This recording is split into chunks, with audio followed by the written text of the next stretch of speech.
Well, Facebook and Instagram's parent company, Meta, are scrapping their fact-checking programs. Its chief, Mark Zuckerberg, says the move will help promote freedom of expression and prevent the removal of harmless posts. Well, here with me now to discuss this, the director of the Academy of Ideas, Baroness Claire Fox, and the Guardian columnist, author and podcaster Owen Jones. Very good morning to you both. Good to see you. Hi. Claire, I'll start with you. You're in favour of this move? Yeah, long overdue.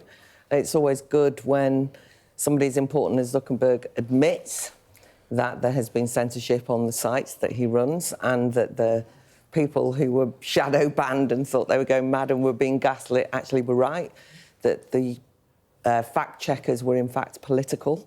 He makes that point, ideological, and therefore, acted as some kind of ministry of truth, but weren't actually fair or neutral in the way that they removed posts. So, of course, I'm very pleased. Anything that sees the back of a regime that was pro-censorship and that argues for more free expression is good with me. Oh, and you're against it? Well, I think it's a problem that old media, new media are run by wealthy moguls who decide what information we receive based on whims. And I think on political content, he said now that's going to be promoted again. I can speak from experience. November 2023, that used to be one of my main audiences on Facebook. Audience collapsed by 95% overnight. Turned out they changed the algorithm to stop political content being promoted. But here's the problem. Donald Trump called for Mark Zuckerberg to be arrested in his book if he intervened in politics.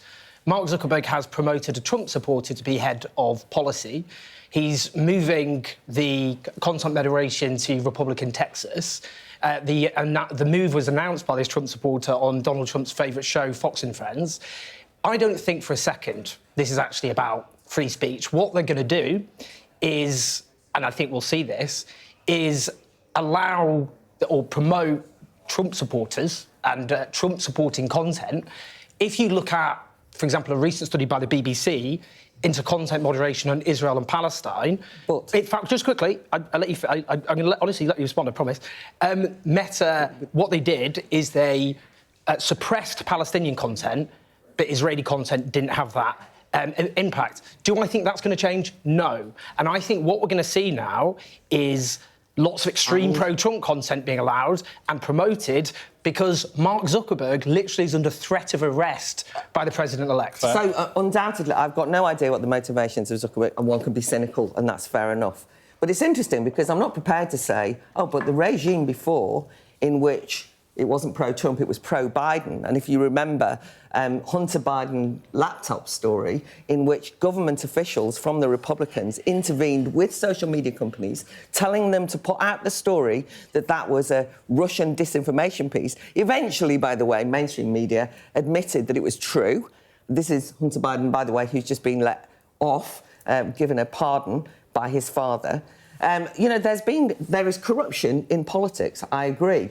But it's just this idea that it's going to be terrible now because it'll be Trump supporters getting the publicity. Before it was Biden supporters. And, by the way, removing the content moderators from California to Texas is an interesting move. But the idea that California was a good idea, that bubble in which only one set of views was allowed. And, for example, to use your example, if you posted anything that was, for example, gender critical on Facebook, it was removed or you got censored. If you posted, and he admitted this, Zuckerberg, right? He actually said debates around immigration were not appropriate. That is a suppression of democratic debate and discussion. But there will be things that will go on Facebook, as they go on X at the moment, that I don't like, that are unpleasant, but Claire, that are disputed. Yeah, but the point, look, Donald Trump has actually come out and said, he was asked, do you think your threat of, and he said, Mark Zuckerberg would spend the rest of his life in prison. Let me finish. The rest of his life. The rest of it. No, but this is what we're talking about. He said that. No, can I just jump in on this? Because I think, the motivations of Zuckerberg and doing this days before the inauguration, whether there's a genuine threat in the background or not, whether it's motivated by money or not, it doesn't scream of doing it for the right reasons, just the timing. But let's focus on the fundamental issue of where we are and whether this is good or bad going forward. I mean, he said fact checkers have been too politically biased in the past, which is extraordinary because he hired them. Yeah. But is it possible to have these fact checkers and it not be biased one way or the other? Well, I mean, look, you can see what's happened to X under Elon Musk. They adopted this approach. And what's happened on X or Twitter, I mean, I still call it Twitter, but X, is it is now a cesspit. Let's just be honest about it. Its audience has plummeted, both in the United States and Britain. Its profit margins have collapsed. And if you go on Twitter now, you have to wade through, I'm just going to be honest about it, a lot of neo-Nazis. And when I say neo-Nazi, I know some people go, oh, you just throw neo-Nazis around. No, I mean actual neo-Nazis. A load of just rampant disinformation and lies. And the problem is, in a democracy, if disinformation and lies just run rampant, unchallenged, it isn't good for democracy because people don't know what's real or not. So I think just look at Twitter and then you can see what's going to happen to Facebook. But the problem is that I don't like disinformation, guess what? And I'm not keen on lies. The problem is that those people who acted as a ministry of truth, as in the fact checkers, weren't giving us the truth or the facts. And that's what's been admitted.